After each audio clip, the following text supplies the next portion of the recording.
नमस्कार दोस्तों, आप सभी का स्वागत है हमारे चैनल पर।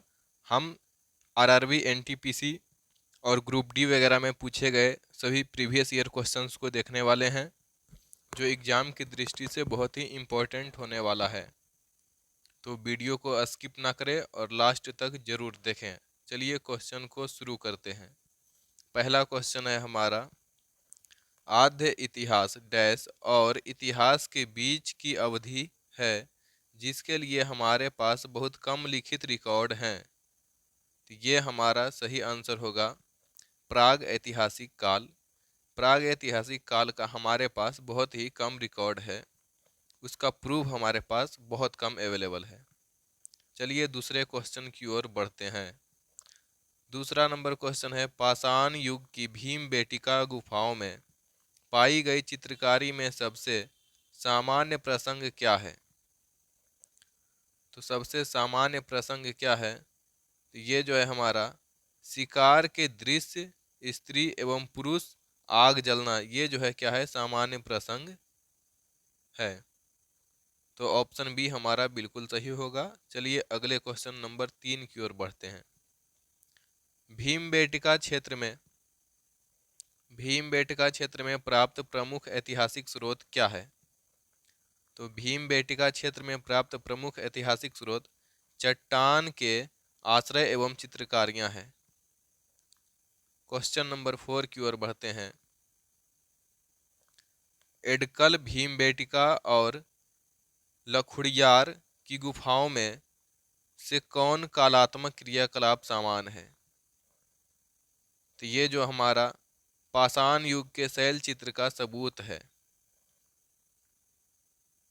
अगले क्वेश्चन की ओर बढ़ते हैं। क्वेश्चन 5, किस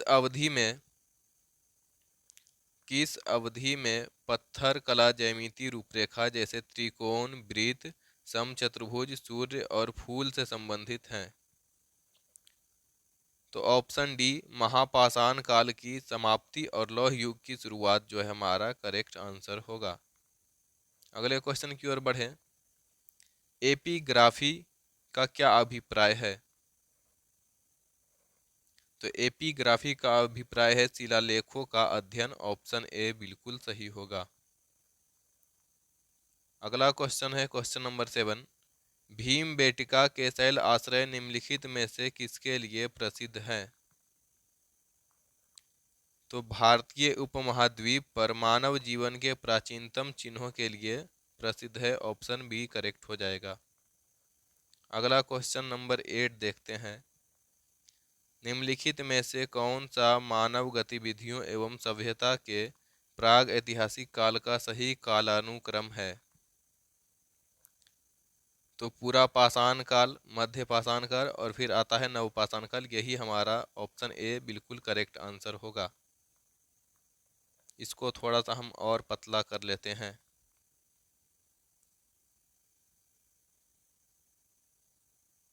चलिए अगले क्वेश्चन की ओर बढ़ते हैं। क्वेश्चन नंबर 9, सबसे पहले पहिए किससे बने थे?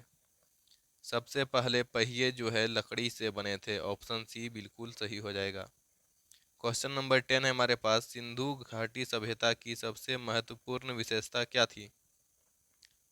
सिंधु घाटी सभ्यता की सबसे महत्वपूर्ण विशेषता ईंट से बने भवन थी। ऑप्शन सी बिल्कुल करेक्ट होगा। क्वेश्चन नंबर 11 हमारे पास है, हड़प्पा के लोग निम्नलिखित में से किस भगवान की पूजा नहीं करते थे? तो हड़प्पा के लोग जो है विष्णु भगवान की पूजा नहीं करते थे, वे शिव की पूजा करते थे और मातृ देवी की पूजा करते थे। क्वेश्चन नंबर 12 है हमारे पास, धौलावीरा एक पुरातात्विक स्थान किस समयावधि से जुड़ा हुआ है? तो इसका सही जवाब होगा सिंधु घाटी सभ्यता से जुड़ा हुआ है। ऑप्शन सी बिल्कुल करेक्ट होगा। अगला क्वेश्चन हमारे पास 13 नंबर है, सिंधु घाटी सभ्यता के लोग डैश की पूजा करते थे?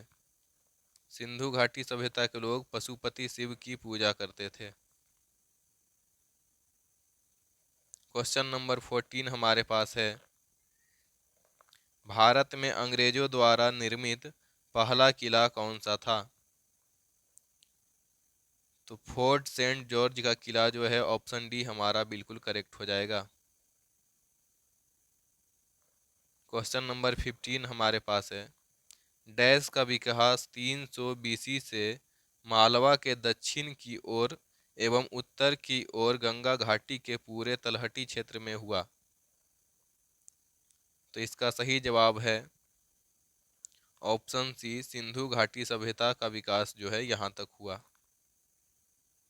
क्वेश्चन नंबर 16 हमारे पास है,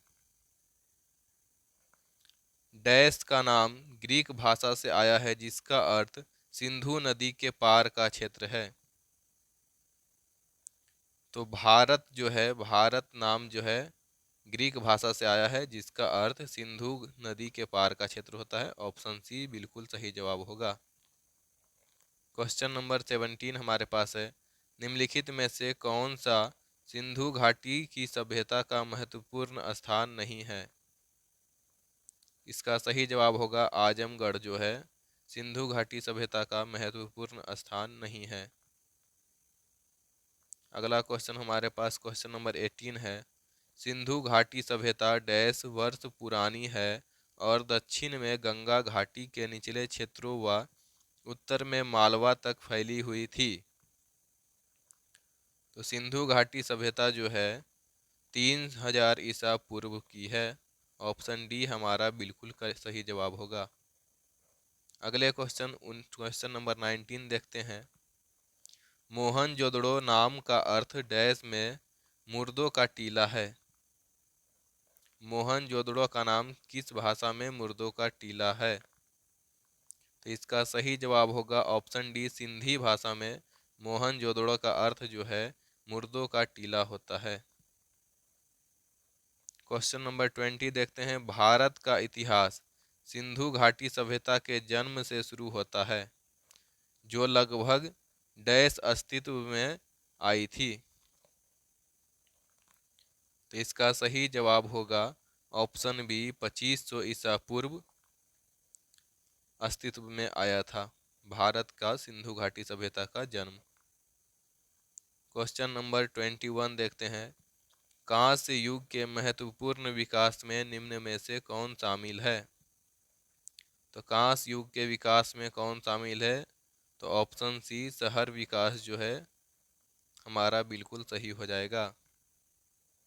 क्वेश्चन नंबर 22 देखते हैं, सिंधु घाटी सभ्यता का निम्न में से कौन सा स्थान पंजाब यानी भारत में स्थित है। तो सिंधु घाटी का स्थान रोपड़ जो है कहाँ स्थित है, भारत में स्थित है। क्वेश्चन नंबर 23 देखते हैं, सिंधु घाटी सभ्यता के समय में शिल्प निर्माण के लिए सीप कहाँ से प्राप्त किए जाते थे। तो सिंधु घाटी के निर्माण में सीप जो है नागेश्वर से प्राप्त किए जाते थे। ऑप्शन सी हमारा बिल्कुल सही जवाब है। अगला क्वेश्चन हमारे पास है 24, हड़प्पा की अधिकांश मानक मुहरें डैश नामक एक प्रकार के मुलायम पत्थर से बनी होती थी जो 2x2 बीमा के साथ वर्गाकार आकृति का होता था तथा जिसका उपयोग व्यावसायिक उद्देश्यों के लिए किया जाता था। तो इसका सही जवाब होगा सियस्टाइड जो है, सियस्टाइड नामक मुहरे जो है बना होता था। ठीक है, अगले क्वेश्चन की ओर बढ़ते हैं। क्वेश्चन नंबर 25, विश्व प्रसिद्ध कांसे की नर्तकी की प्रतिमा का संबंध किस सभ्यता से है। तो इसका सही जवाब होगा सिंधु घाटी सभ्यता से।